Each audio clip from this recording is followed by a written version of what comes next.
Stoveleg Media, igniting conversation.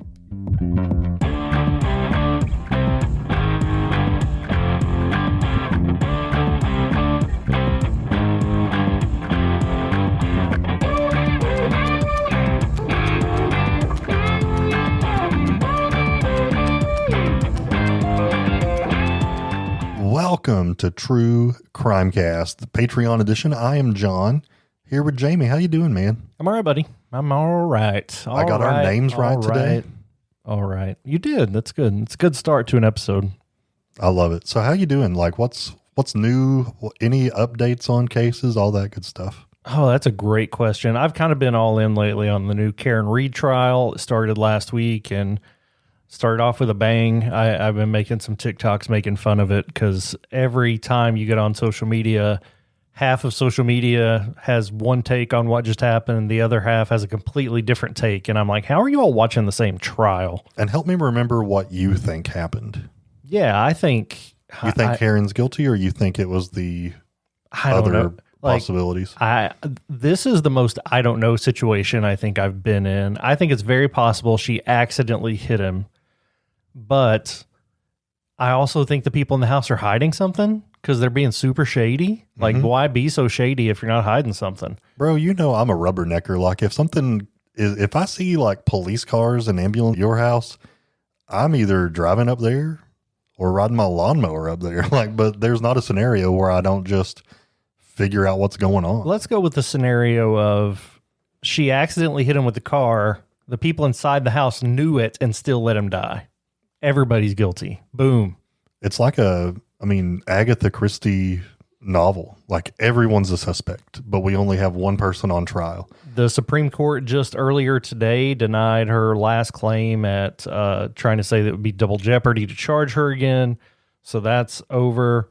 They're using a lot of the clips she did for her recent documentary in the prosecution now. I don't know why she keeps talking. So I don't know. It's a lot going on. It's a lot, and we will keep you posted. Jamie's doing a great job over on TikTok of keeping us informed on that case, so thank you, Jamie. A lot of the other cases we follow just haven't had anything happen lately. I search often for Mickey Steins or Doug Harless updates. Rachel Marin's killer was found guilty, but he hasn't been sentenced yet, so... Doug Harless. That is a name I will never forget. London, Kentucky. It's been a lot going on. Yeah. I've been to London a lot lately. I always legitimately wear, I won't say a disguise, but I don't look normally like I do. Yeah. I'm nervous. You guys will never know the full story on all that, but we got tangled up in that one. And London is corrupt. That's all I'm going to say. And I'm not saying who's corrupt in London, but the city itself is full of corruption. Everyone is corrupt. Everyone except us. We're not corrupt. I'll never go to London again. I had no choice to go. Jamie, we've got a case today, man, that is just insane. So if there are no other updates, let's do this thing. Insane in the brain. You good? Yeah, get us rolling. All right, man. To say this one leaves a mark is an understatement. This one is just pure evil. I don't know. It's a remarkable story of determination, of fortitude. We're going to talk about Mary Vincent. This is a 15-year-old girl who survived an attack so brutal and unimaginable that it's actually a miracle that she lived to tell her story. And Jamie, there is no doubt in my mind that 15-year-old girl is tougher than I ever have been in my entire life. Or ever will be. Physically. No offense. No, physically, mentally, she is the very definition of a warrior, and I think her story is incredible. So let's talk more about who Mary Vincent is. Yeah, at the start, she's like any other teenager. There's a 15-year-old that lives in your house. I have a 16-year-old and a 14-year-old about to turn 15, so we're very familiar with this age group. They're caught between wanting to be independent and still needing their parents. I think kids these days are more... soft. Okay. Yeah, that's where I was going. I wasn't going to say it. I was going to say more seeking support than people. Oh, no, I wasn't meaning that. I just meant like when I was 15, there would be like half a day or more my parents had no idea where I was at. And we were just built different. Like, we were survivors.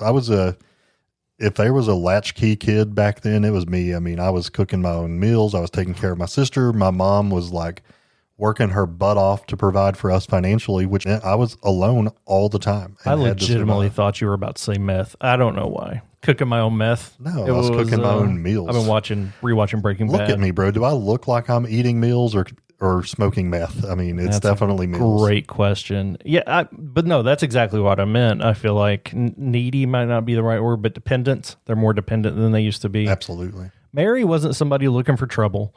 She wasn't reckless or wild. She was just young, vulnerable, and trying to figure out her place in the world like so many teenagers seemed to be at that time. This is also a different time in American history because Mary was hitchhiking, something that I guess still happens, but people I feel like have to be super desperate before they will hitchhike nowadays, right? Absolutely. And oh God, if I ever found out my kids were hitchhiking, if they didn't get murdered, I might kill them, you know? Yeah. I'm kidding. Don't call social services on me. Tell us more about Mary's youth, please. Yeah, she grew up in Las Vegas, and she was one of 7 children in a working class family. Her dad was a mechanic. Her mom was a dealer at a casino. And by all accounts, life at home was not easy. Her parents were constantly working, so the kids, they had to fend for themselves, and I definitely relate to that.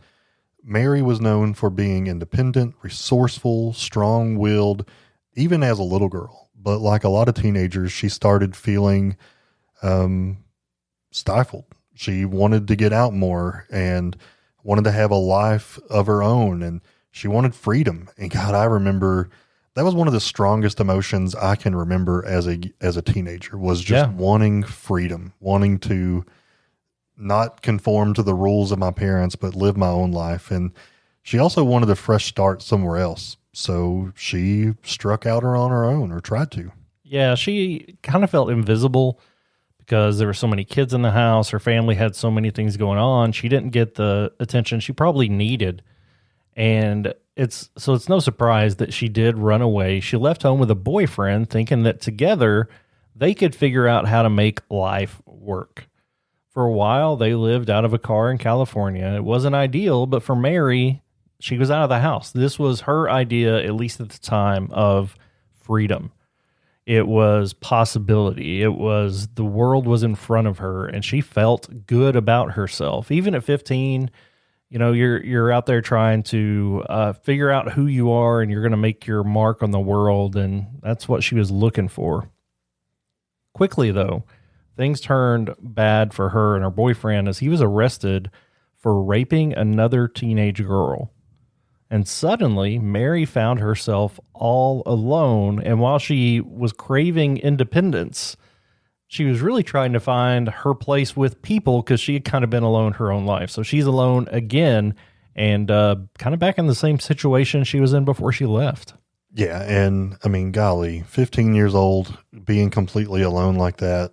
I can't even imagine the emotion she has, but she kind of did what I think I would have done in this situation. Like, things at my house were not awesome, but I freaking loved my grandparents' house. It was, if there was a safe haven when I was a kid, it was there, and I felt loved. I felt wanted when I was there. So, I would have wanted to get there, and that's exactly what she did. The problem was they lived in Corona, California. It was a long trip. It was almost 400 miles from where she was. But as we said before, she was determined. So she packed up what little she had. She walked out to the road. She stuck her thumb out and hoped that someone decent would give her a ride where she needed to go. Yeah. And so we haven't said this. We kind of alluded to it. This was back in 1978. Hitchhiking was much more common then. And at that point, I think people were deciding, does that person look trustworthy enough for me to pick them up? Whereas now it's, yeah, I'm not picking anybody up. Unless you're me, and then I've made some questionable decisions. Has it been recent? I feel like I had when I was younger. It's been within the last year. Oh. Yeah. Yikes. And I think I start that conversation off with, I'm giving you a ride. I don't care to kill you if it comes to that. Okay. I mean, you told me that last time we went to a ball game. So it was, I only do it when I'm by myself and I'm protected. I'll say that. That was how a lot of people got around back then, especially young people who either couldn't drive or didn't have enough money for a car. But as we know now, Mary found out the hard way that not only are people that are hitchhiking potentially dangerous, but those looking to pick up hitchhikers are sometimes looking for people that are vulnerable and can be taken advantage of. And that's terrifying. It wasn't Mary's naivety or her poor judgment that put her in danger. It was the fact that there was somebody evil out there on that same road looking for somebody like her to take advantage of. Yeah, and that someone was Lawrence Singleton. So a little bit about this guy. He was a 50-year-old man, and dude, at a first glance, he did not look very threatening. He was neatly dressed. He was clean cut. He was driving a blue van, and I guess anytime you hear the word van on a crime show, you're like, yeah, red flags go up.